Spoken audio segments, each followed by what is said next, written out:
करेंगे राजस्थान कांग्रेस की, जहां घमासान मचा हुआ है। सचिन पायलट कल से अनशन करने वाले हैं। कांग्रेस सरकार के खिलाफ वो अनशन करेंगे। अशोक गहलोत पर बीजेपी नेताओं को बचाने का उन्होंने आरोप लगाया।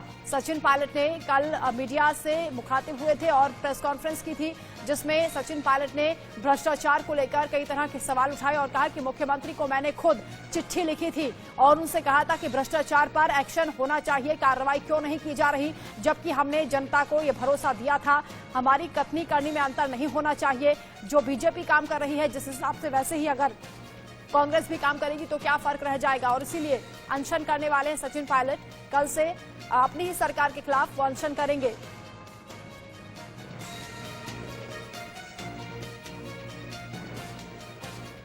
लगभग 200 साल पहले जन्मे ज्योतिबा फूले जी की जयंती है, इसलिए मैं 11 अप्रैल को राजस्थान में शहीद स्मारक के ऊपर एक दिन का अनशन करूंगा, इस बात को दोबारा रखने के लिए कि करप्शन को लेकर हमारी सरकार जो कहती है हम कर दिखाएंगे।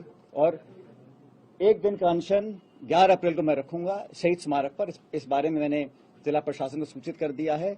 अनशन करप्शन के खिलाफ कार्रवाई करने को रखा जाएगा। अब तक जो हम नहीं कर सके 4.25 साल में, उसको करने के लिए, ताकि मैं फिर कहना चाहता हूं, जनता जनार्दन है और हर पार्टी को अपनी बात पर विश्वास कायम कराने के लिए प्रमाण देना जरूरी है।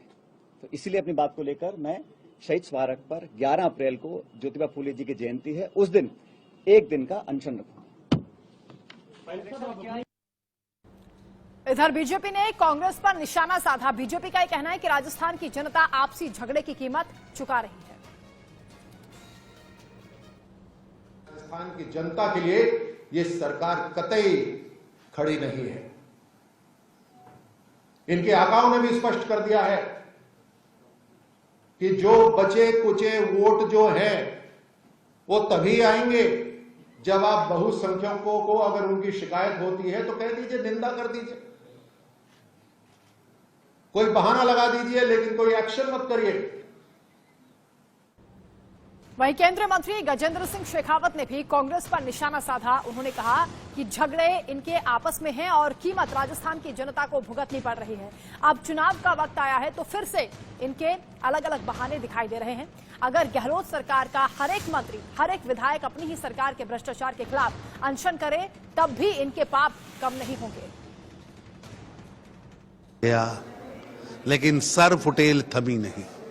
भ्रष्टाचार में गले तक डूबी कांग्रेस की राजस्थान सरकार, जिसको जनता तिलांजलि देने को तैयार बैठी है और उसको जाना तय हो चुका है, पर सुर फटेल तो इतनी है कि एक मुख्यमंत्री के खिलाफ उप मुख्यमंत्री और उप मुख्यमंत्री के खिलाफ मुख्यमंत्री सार्वजनिक काम कर रहे हैं। ये लोग क्या कांग्रेस का आवाज उठा रहे हैं और क्या राजस्थान की जनता की भलाई कर रहे हैं। जिस हिसाब से कांग्रेस में आपने कहा कि यहाँ टकराव है, एक राजस्थान में भी ये टकराव देखी जा रही है। डिप्टी सीएम यानी हम कहें तो सचिन पायलट ने बिगुल बजा दी अपने सीएम के खिलाफ, अशोक गहलोत के खिलाफ धरने में बैठ गए। कह रहे हैं कि जब तक कि आप फाइल, करप्शन की फाइल जो दबा रखा है आपने, जो पहले की मुख्यमंत्री रही वसुंधरा राजे सिंधिया, वो आप पहले सामने नहीं आते, तब तक हम ये धरना खत्म करने वाले।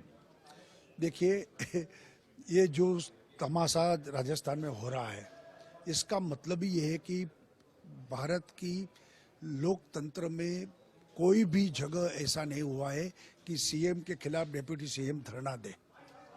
ये कांग्रेस कितनी गिर गई है, ये उसका ये परिणाम है और उसका ये नतीजा है। और मैं मानता हूं कि न कांग्रेस के पास कोई सक्षम लीडरशिप है, न नेता है, न नीति है, नीयत भी कांग्रेस की साफ नहीं है। इसके कारण ये कांग्रेस भुगत रही है।